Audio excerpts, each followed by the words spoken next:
సర్వాధికారియు నిరంతర స్తోత్రార్హుడు యేసుక్రీస్తు ప్రభు వారి ప్రశస్త నామంలో ఉదయకాలపు వర్తమానాల కొరకు ఎదురు చూస్తున్న మీ అందరికీ ఇమాన్యుయల్ మినిస్ట్రీస్ తరపున మా శుభాభివందనాలు తెలియచేస్తున్నాను. క్రీస్తునందు మాకు అత్యంత ప్రియమైన దైవజనాంగమ, ఎలా ఉన్నారు? కుటుంబంలో కుటుంబ సభ్యులందరూ క్షేమంగానే ఉన్నారు కదూ? మంచిది. వర్తమానం ఇచ్చే ముందు 2 చిన్న ప్రశ్నలు మిమ్మల్ని అడుగుతాను.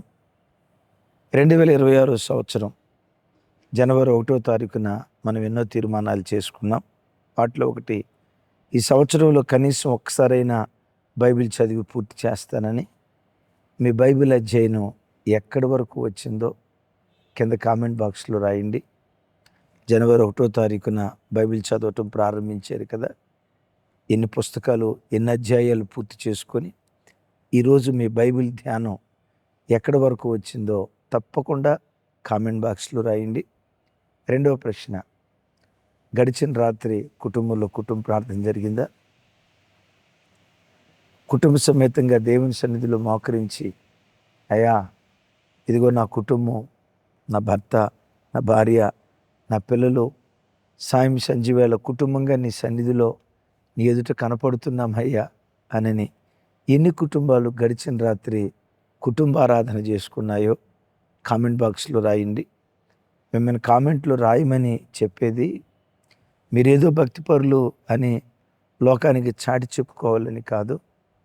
ఆ మాట ఎన్ని హృదయాలు ఇన్స్పైర్ చేస్తుందో తెలీదు. అది చదివిన తోటనే మేము బైబిల్ చదువుకోవాలి, మా ఇంట్లో మేము కూడా కుటుంబ ప్రార్థన చేసుకోవాలని ఎన్నో హృదయాలు మండించబట్టడానికి మీరు కారకులు అవుతారు. తప్పకుండా కామెంట్ బాక్స్లో రాయండి. ఈరోజు గజ్వేల్ ప్రాంతం చివరి రోజు కూటం, గజ్వేల్ దగ్గర జాలిగామ అనే స్థలంలో ప్రార్థనా కూటం ఉంది. ఆ ప్రాంతాల్లో ఉన్న ప్రజలంతా పాలు పంపులు పొందండి. అలాగే రేపు నేను మదనపల్లి వస్తూ ఉన్నాను. మన ఆత్మీయ తండ్రి ఇమాన్యుయల్ మినిస్ట్రీస్ మదనపల్లి పరిచర్యకు రేపు శనివారం పగటిపూట వస్తూ ఉన్నాను. ఆ ప్రాంతాల్లో ఉన్న ప్రజలను ప్రేమపూర్వకంగా ఆహ్వానిస్తూ, మంచిది, ఒక అద్భుతమైన దివ్యమైన సందేశం. కొన్ని సందర్భాల్లో మన ఆధ్యాత్మిక జీవితంలో ఎందుకు నా దేవుడు నా బ్రతుకులో ఆలస్యం చేస్తున్నాడు? నా పిల్లల వివాహం, నా పిల్లల ఉద్యోగం, నా వ్యాపారం, నా ఆర్థిక స్థితిగతులు, ఎంత ప్రార్థన చేసినా ఇది ఆలస్యం అవుతున్నట్లుగానే ఉంది, కానీ ప్రతిఫలం పొందేటట్లు లేదే అన్నట్లుగా దేవుడు ఆలస్యం చేస్తున్నాడంటే నా భక్తిలో ఏమైనా లోపం ఉందా అని 1కి 10 సార్లు పరీక్షించుకొని, అమ్మో ఈ లోపం ఉండటాన్ని బట్టే దేవుడు ఆలస్యం చేశాడేమో, ఈ లోపం ఉండటాన్ని బట్టే నా దేవుడు నా ప్రార్థనకు జవాబు ఇవ్వలేదేమో అని 1కి 10 సార్లు క్రాస్ చెక్ చేసుకొని దిద్దుబాటు చేసుకున్నా, ఎంత ఉపవాసం ఉన్నా ఎందుకో దేవుడు ఆలస్యం చేస్తున్నట్టున్నాడయ్యా అని అనుకుంటూ ఉన్నావా? తమ్ముడా, చెల్లి, ప్రియన్న, ప్రియక్క, ఒక శుభవార్త. దేవుడు ఎప్పుడు ఆలస్యం చేయడు. ఓ భక్తుడు అంటాడు, మన భాషలో అది ఆలస్యం. దేవుడు ఎప్పుడు త్వరగా రాడు, అట్ దట్ సేమ్ టైం ఆలస్యంగా రాడు. పర్ఫెక్ట్ టైంలో, సరి అయిన టైంలో దేవుడు మన జీవితంలో పాదం మోపి కార్యం చేయటం ప్రారంభిస్తాడు. కాకపోతే మన భాషలో ఎలా ఉంటుందో తెలుసా? ఆలస్యం, ఆలస్యం, ఆలస్యం. అయితే సుమి, నీ భాష దగ్గరికే వస్తా. ఒకవేళ దేవుడు ఎప్పుడైనా నీ బ్రతుకులో ఆలస్యం చేశాడు అంటే దాని అర్థం ఏంటో తెలుసా? ఒక అద్భుతమైన దాన్ని, ఒక స్థిరమైన దాన్ని, ఒక శాశ్వతమైన దాన్ని దేవుడు నీకు ఇయ్యబోతున్నాడు అనేదానికి ఆలస్యం సంకేతం. ఆకాశం మబ్బులు బట్టి ఉన్నాయి, వర్షం రాబోతుంది, అది దానికి సంకేతం కదా. అవునా కదా? కదా. ఎక్కడో మట్టి వాసన వస్తుంది, తుంపర్లు పడుతున్నట్టున్నాయి అనే దానికి సంకేతం కదా. నీ జీవితంలో ఎప్పుడైనా ఆలస్యం చేశాడు అంటే నమ్ము, అద్భుతమైనది, స్థిరమైనది, శాశ్వతమైనది, నీ పిల్లలకు మేలుకరమైనది దేవుడు ఇయ్యబోతున్నాడు అనేదానికి నీ ఆలస్యం సంకేతం. ఆలస్యం ఆలస్యం అని ఇంతకాలం ఏడ్చేవేమో, నువ్వు ఉన్న చోటే ఈ దినం నుండి నువ్వు గంతులు వేయటం ప్రారంభించు. నా దేవుడు ఆలస్యం చేశాడు అంటే, ఓహో, ఈ ఆలస్యం దానికి సంకేతం అని ఈ వర్తమానం విన్న తర్వాత తప్పకుండా నువ్వు దేవుని స్తుతిస్తావు. రండి వాక్యాన్ని ధ్యానించుదాం. సామెతల గ్రంథం 20వ అధ్యాయం 21వ వచనం నేను చదువుతాను. మొదట బహు త్వరితముగా దొరికిన స్వాస్థ్యము తుదకు దీవెన నొందకపోవును. విన్నారా? త్వరితముగా దొరికిన స్వాస్థ్యం అంటే పెద్ద కష్టపడలా, ఏం పెద్ద ప్రార్థన చేయలా, ఏం పెద్ద ఉపవాసం ఉండలా, దేవుని పాదాలు పట్టుకోవాలా, గోజాడలా. ఏమంటారు, తంతే గారెల బుట్టో ఏదో నేతి బుట్టో ఏదో అంటారు కదా, జాక్పాట్గా దొరికేసింది వాడికి. లాటరీ టికెట్ దొరికినట్టు దొరికేసింది. ఏం కష్టపడలా, ప్రయాసపడలా. కానీ వాక్యం ఏమంటుందో తెలుసా?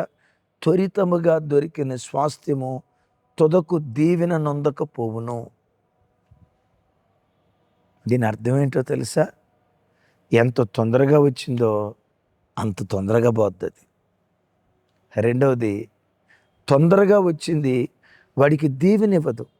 దీవెనీయకపోగా నష్టాన్ని, శాపాన్ని, కన్నీటిని, భక్తిహీనతను పంచిపెట్టే ప్రమాదం ఉంది.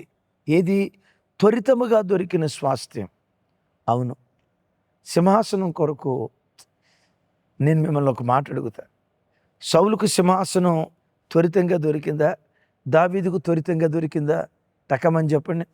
మిమ్మల్ని అడుగుతున్నాను. సింహాసనం సౌలుకు త్వరితంగా దొరికిందా? దావీదుకు త్వరితంగా దొరికిందా? చెప్పండి.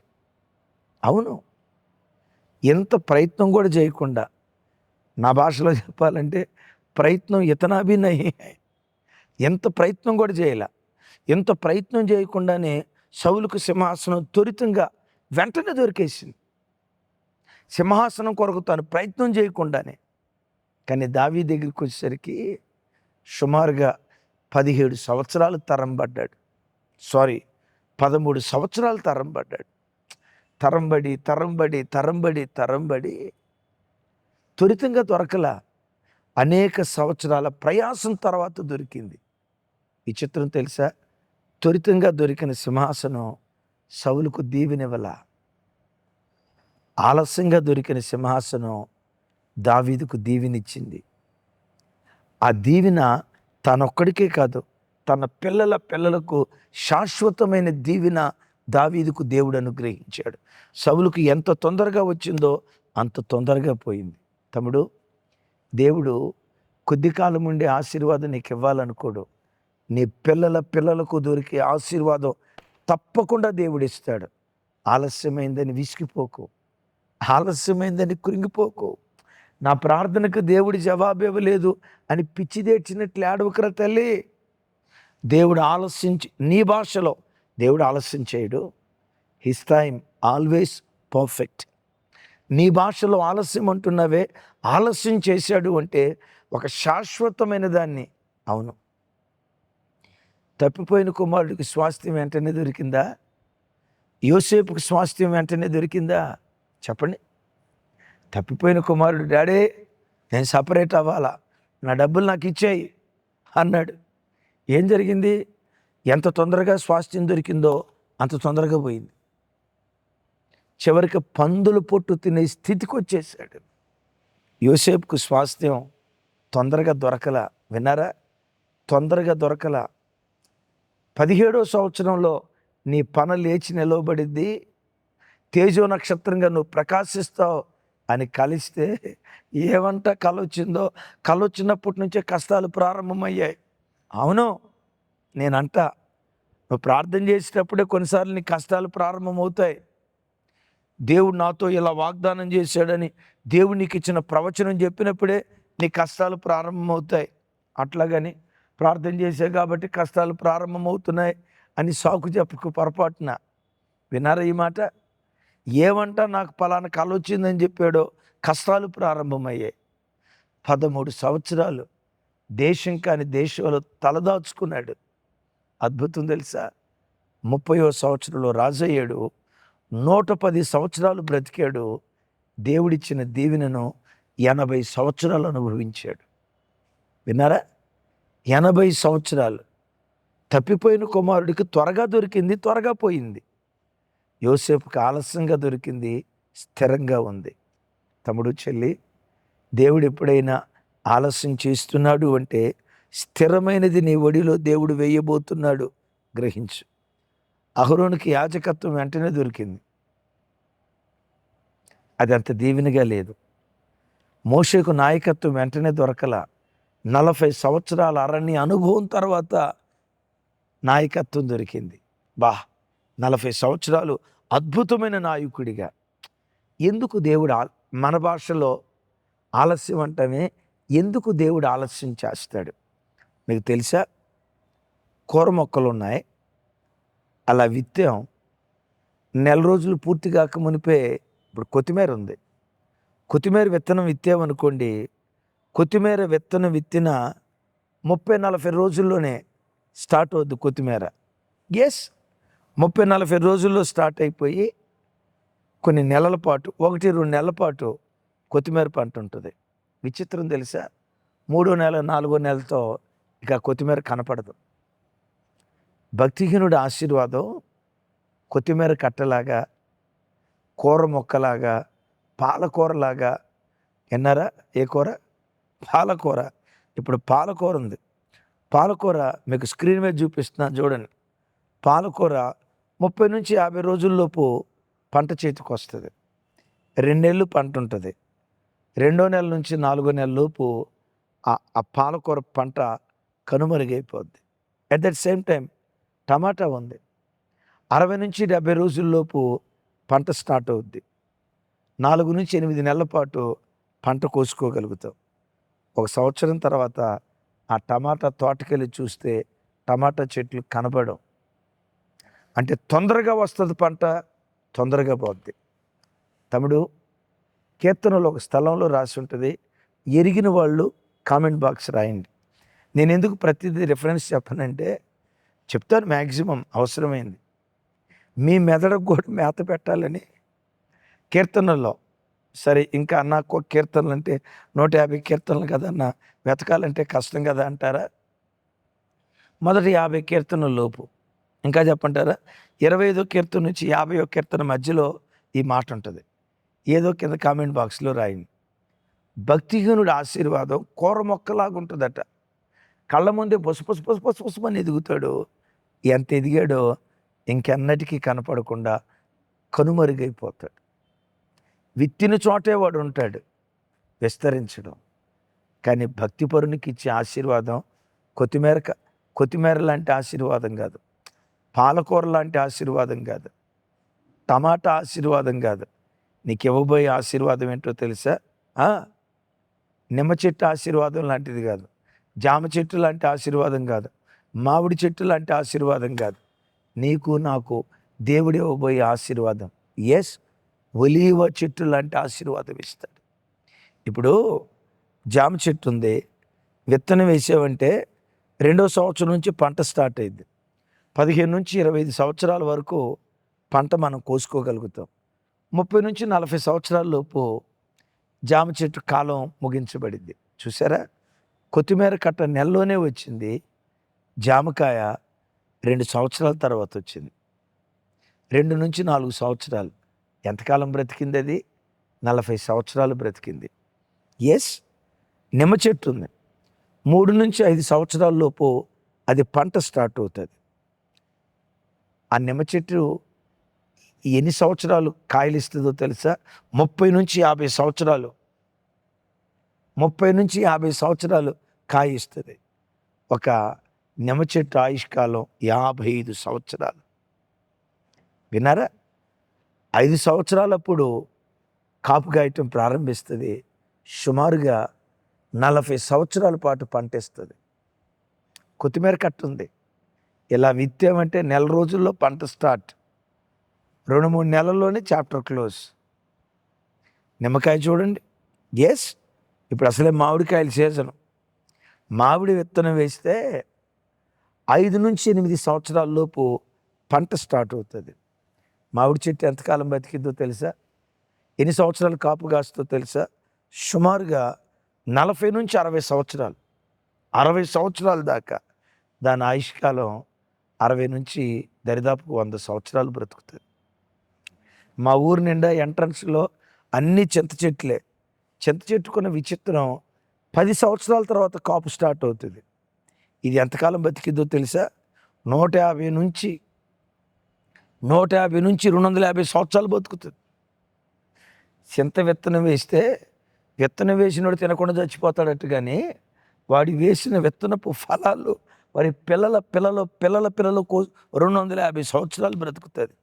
నేను చెప్పా కదా, మన ఆశీర్వాదం చింత చెట్లు అంటే ఆశీర్వాదం కాదు, నిమ్మ చెట్లు అంటే ఆశీర్వాదం కాదు, కొత్తిమీర కట్టలు అంటే ఆశీర్వాదం ప్రభు పొరపాటును మనకివ్వడు. క్రైస్తవుడా, నువ్వు ఒలీవ చెట్టువి.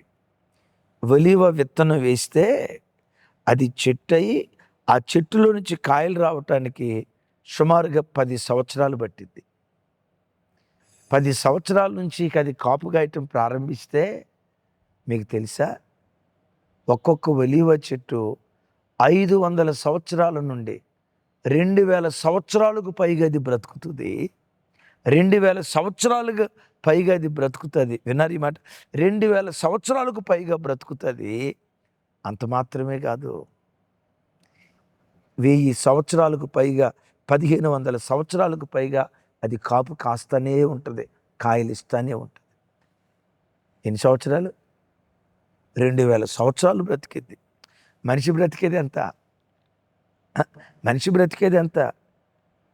దావీదు మోషే గారి లెక్కల ప్రకారం 70, అధిక బలం ఉంటే 80. అంటే మనం చనిపోయిన దేవుడు మనకిచ్చిన దీవెన మన పిల్లల పిల్లలకు అది వారసత్వంగా పొందుకోవటానికి దేవుడు కృప చూపిస్తాడు. ఇప్పుడు మిమ్మల్ని అడుగుతా, మీకు కొత్తిమీర కట్ట లాంటి వెంటనే ఇన్స్టాంట్ ఫుడ్ ఆ వేడి నీళ్ళల్లో వేయటంతో నూడిల్స్ అయిపోయటంతో పొసు పొంగి టిఫిన్ తయారైపోయింది కదా. అలాంటి కొత్తిమీర లాంటి ఆశీర్వాదం కావాలా? ఒలీవ చెట్టు లాంటి ఆశీర్వాదం కావాలా? తకామని చెప్పండి. ఎంతమందికి అయ్యా నాకు తొందరగా రావాలి ఆశీర్వాదం, నాకు కొత్తిమీర కట్టే కావాలి అన్నవాడు కామెంట్ బాక్స్లో రాయండి. కొత్తిమీర కట్ట లాంటి ఆశీర్వాదం ఎంత తొందరగా వస్తుందో అంత తొందరగా పోద్ది. అది దీవెనకరమైన ఆశీర్వాదం కాదు. ఒలీవ చెట్టు చాలా ఆలస్యం అవుతుంది. మన భాషలో ఎంత ఆలస్యమైందో అంత అద్భుతమైన దాన్ని ఇవ్వటానికి దేవుడు కృప చూపిస్తాడు. ఒకవేళ మీరు అనుకుంటున్నారేమో, అన్నయ్య కొత్తిమీర జీవితానికి, నిమ్మ చెట్టు జీవితానికి, మామిడి చెట్టు జీవితానికి, ఒలీవ చెట్టు జీవితానికి, మన జీవితానికి ఏమైనా సంబంధం ఉందా? చెట్లు జీవితం తీసుకొచ్చి మనకు చెప్తారేంటి అన్నయ్య అని అంటారా? రోమపత్రిక 1వ అధ్యాయంలో పౌలు గారు ఒక మాట అంటాడు, సృజించబడిన వస్తువులను తేటగా పరిశీలన చేయటం ద్వారా దేవుని గుణగణాలు, దేవుని కార్యాలు, దేవుని ఔన్నత్యాలు ఇలాగే ఇట్టే మనకు బోధపడతాయి అంటాడు. వేటిని చూడటాన్ని బట్టి, బైబిల్ని చదవటాన్ని బట్టే కాదట, సృజించబడిన వస్తువులను తేటగా పరిశీలన చేయటం ద్వారా దేవుని గుణం ఇట్టే మనకు అర్థమవుతుందట. కొత్తిమీర కట్టను చూసి ఒలీవ చెట్టును చూస్తే, కొత్తిమీర కట్ట నెలలో పంటకు వస్తుంది, సంవత్సరం పూర్తి కాక మునిపే 3 నెలల్లోనే దాని జీవితం అయిపోద్ది. ఒలీవ చెట్టు 10 సంవత్సరాల తర్వాత పంట స్టార్ట్ అవుతుంది, 2000 సంవత్సరాలు బ్రతుకుతుంది. దేవుడు అంటాడు, నీ జీవితంలో నేను ఆలస్యం చేశానంటే ఒలీవ చెట్టు లాంటి స్థిరమైన ఆశీర్వాదం మీకు ఇస్తూ ఉన్నాను. ఆమేన్. అయితే సుమి, ఓ ఖరీదైన మాట మీతో పంచుకుంటాను. ఇప్పుడు నేను చెప్పబోయే మాట మీ గుండెల్లో రాసుకోండి. ఆ మాట ఏంటో తెలుసా? కొత్తిమీర చెట్టు, కొత్తిమీర మొక్క, అదే పాలకూర, ఒలీవ చెట్టు, వీటి గురించి విన్నాం కదా. వీటన్నిటిలో నుంచి మనం నేర్చుకునే ఓ దివ్యమైన పాఠం ఏంటో తెలుసా? వేర్లు బలపడక మునిపే ఫలాలు వస్తే అది ప్రమాదం. ఇంకోసారి చెప్పంటారా? వేర్లు బలపడకుండా ఫలాలు వస్తే అది ప్రమాదం. వేర్లు బలపడి కొలది ఫలించటం ప్రారంభిస్తే అది దీవెన. దీని అర్థం ఏంటో తెలుసా? ఇప్పుడు ఒలీవ చెట్టు ఉంది, దాని లోపట వేర్లు బలం ఉంటుంది, బలమైన వేర్లుగా అది తయారవుతాయి. కాబట్టే 2000 సంవత్సరాలు అది బ్రతుకుతుంది. దీని అర్థం ఏంటో తెలుసా? ఆలస్యం అని అనుకుంటున్న నీ జీవితంలో దేవుడు ఆలస్యం చేస్తూ ఈ అనుభవాల్లో నీ ఆధ్యాత్మిక వేర్లు బలపడేటట్లుగా దేవుడు చేస్తాడు. అగైన్ ఇంకోసారి చెప్తున్నాను, నీ ఆధ్యాత్మిక అనుభవాలనే వేర్లు బలపడేటట్లుగా దేవుడు చేస్తాడు. ఒక్కసారి ఆధ్యాత్మిక వేర్లు బలపడ్డాయా, ఎంత బలమైన గాలి వచ్చినా నిత్యము నిలిచే సియోను కొండలాగా, ఒలీవ చెట్టులాగా నువ్వు బ్రతకటానికి దేవుడు కృప చూపిస్తాడు. అవునా? అవును. ఈ భయంకరమైన ఆలస్యమైన ఈ కాలంలో ఆధ్యాత్మిక అనుభవాలు నేర్పుతూ ఆ అనుభవాలలో బలపడేటట్లుగా. అవును, యోసేపు, దైవజనుడైన మోషే, భక్తుడైన దావీదు, మన ఆరాధ్య దైవం ప్రభు అయిన యేసుక్రీస్తు వారి జీవితాల్లో ఆలస్యం చేశాడు అని మనం అంటాం. కానీ కొన్ని ఆధ్యాత్మిక అనుభవాలనే వేర్లు బలపడటానికి దేవుడు ఆ సమయాన్ని వారికి ఇచ్చాడు. విచిత్రం, యోసేపు చెరసాల్లో ఉన్నాడు కాబట్టే ఇప్పుడు పంట సమృద్ధిగా పండబోతుంది, రాబోయేది కరువు కాలం. ఆ కళ ద్వారా ఎప్పుడైతే తెలుసుకున్నాడో, బాబోయ్ పంట బాగా పండేటప్పుడే జాగ్రత్త చేయాలి అని ఫరోకు ఆ సలహా ఇవ్వటానికి జాగ్రత్త నేర్పింది చెరసాల. ముద్దన్నం కోసం అల్లాడిపోయి ఉంటాడు కదా. కనానులో కరువు వచ్చి ఆకలితో అల్లాడిపోతూ తన తోబుట్టువులు వస్తే తోబుట్టువులకు ఆశ్రయం ఇచ్చి తండ్రిని కూడా తన దగ్గరికి తెచ్చుకున్నాడు. ఎందుకో తెలుసా? ఆకలి బాధ ఎరిగినవాడు. ఆకలి బాధ ఎరిగినవాడు కాబట్టే వాళ్ళని క్షమించాడు. దైవజనమ, ఈ క్షమాపణ హృదయం, ఆకలితో అల్లాడిపోతున్న వాళ్ళని చేదదీర్చటం, జాగ్రత్త, ఈ అనుభవాలన్నీ యోసేపు ఎక్కడ నేర్చుకున్నాడో తెలుసా? ఈ శ్రమకాలంలో నేర్చుకున్నాడు. యోసేపు శ్రమలు అనుభవించింది 13, ఆశీర్వాదం అనుభవించింది 80. పొందబోవు మహిమ ఎదుట ఎప్పటి కాలపు శ్రమలు ఎన్నదగినవి కాదు. మరో మాట చెప్పంటారా? మోషే అరణ్యంలో 40 సంవత్సరాలు ఉన్నాడు. అంటే 40 సంవత్సరాలు ఆలస్యం చేశాడు. ఈ 40 సంవత్సరాల ఆలస్యంలో కోపిష్ఠుడు, తొందరపాటుతనం కలిగిన వాడు, ఆవేశంతో రగిలిపోయేటువంటి మోషే సాత్వికుడిగా మారిపోయాడు. సాత్వికమైన వేరు బలపడటానికి ఈ అరణ్యపు అనుభవం కారణమైంది. నా బలం మీద నేను ఆధారపడతా అని తన బలం మీద ఆధారపడే మోషే దేవుని మీద ఆధారపడే ఆధారికుడిగా మోషే మార్చబడటానికి కారణం ఆ శ్రమలలో వేర్లు బలపడ్డాయి. ఇవన్నీ చెప్పుకుంటూ ఇవన్నీ ఒక ఎత్తు అయితే, సౌలుకు వెంటనే సింహాసనం దొరికింది. ఒక ఓర్పు లేదు, ఒక సహనం లేదు, ఒక ప్రార్థనా జీవితం లేదు. తాను దేవుని కొరకు ఇది చేశాడు అని చరిత్రకు అందించిన పాఠం ఏదీ లేదు. దావీదుకు సింహాసనం వెంటనే దొరకలా. అద్భుతం, ఎన్ని గాయాలయ్యాయో. ఒక అద్భుతమైన మాట చెప్తా, ఆ గాయాలన్నీ గేయాలు రావటానికి కారణమైంది. ఆ గాయాలన్నీ గేయాలు వ్రాయటానికి కారణమైంది. 150 కీర్తనల్లో ఎక్కువ శాతం కీర్తనలు భక్తుడైన దావీదు గారు రాసినవే. నేటి కన్నీరు రేపటి సాక్ష్యాలుగా మారిపోతాయి. దావీదు దానికి సంకేతం. దావీదుకు దీవెనిచ్చాడు. దీవెనివ్వక మునుపు సౌలు బాగుండేవాడు. దీవెనిచ్చిన తర్వాత సౌలు పరిస్థితి బాగాల. దీవెనివ్వక మునుపు సౌలు సాత్వికుడు, దీనుడే. దీవెనిచ్చిన తర్వాత ఆ దీనత్వాన్ని కోల్పోయాడు. దావీదు దేవుని దీవెన ఇవ్వక మునుపు దీనుడు. ఆలస్యం చేసి ఆ దీవెనిచ్చిన తర్వాత మరెక్కువ దీనుడయ్యాడు. తన పిల్లలు దీనులుగా బ్రతకటానికి అలా క్రమంగా పెంచుకుంటూ వచ్చాడు. దావీదు సింహాసనం నేటికి నిలవబడి ఉంది. దావీదుకు సింహాసనం ఇచ్చిన తర్వాత కూడా ఇంతగా హెచ్చించుటకు నేను ఏ పాటి వాడనో నేల మట్టుకు తగ్గించుకున్నాడు. ఇప్పుడు చెప్పండి, మీకు త్వరగా దొరికే ఆశీర్వాదం కావాలా? స్థిరమైన ఆశీర్వాదం కావాలా? తొందరగా వచ్చి తొందరగా పోయే ఆశీర్వాదం కావాలా?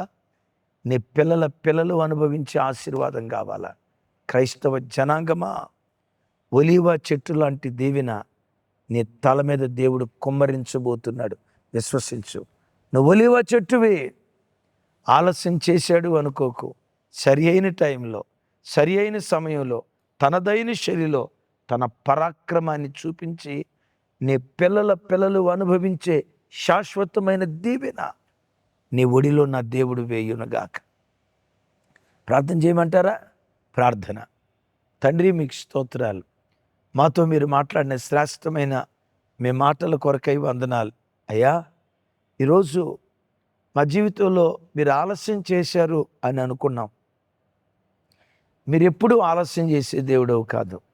మా భాషలో అది ఆలస్యమేమో, కానీ మీరు సరి అయిన టైంలో పనిచేసి ఒక అద్భుతమైన దాన్ని మీరు మా కొరకు దాచిపెడుతున్నారని, శాశ్వతమైనది, స్థిరమైనది దాచిపెడుతున్నారని మాతో మాట్లాడావు అయ్యా. బిడ్డలు ఎవరు దేవుడు మా జీవితంలో ఆలస్యం చేస్తున్నాడని కృంగిపోయిన పరిస్థితిలో ఉన్నారో, యేసు నామం పేరిట ఈ బిడ్డలు మీ సన్నిధిలో ఈ దినం నుంచి దేవుని ఆలస్యం అద్భుతాలకు సంకేతమని, దేవుని ఆలస్యం స్థిరమైన శాశ్వతమైన ఆశీర్వాదానికి సంకేతమని విశ్వాసంతో మీ కృపలో సాగిపోనట్లుగా సహాయం చేసి మహిమ పొందమని చేతులెత్తి దీవిస్తున్నాను.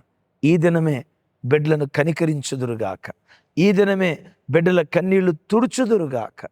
యేసు నామం పేరిట ప్రార్థించి స్తుతించి పొంది ఉన్నాం తండ్రి. ఆమేన్. తండ్రి అయిన దేవుని ప్రేమ, కుమారుడైన యేసుక్రీస్తు వారి దివ్య కృప, పరిశుద్ధాత్మ దేవుని సహవాసం మనకు సకల పరిశుద్ధులకు సదా తోడయుండి నడిపించునుగాక. Amen, amen. Thank you. కృపా సమాధానాలు మనందరికీ తోడయుండునుగాక.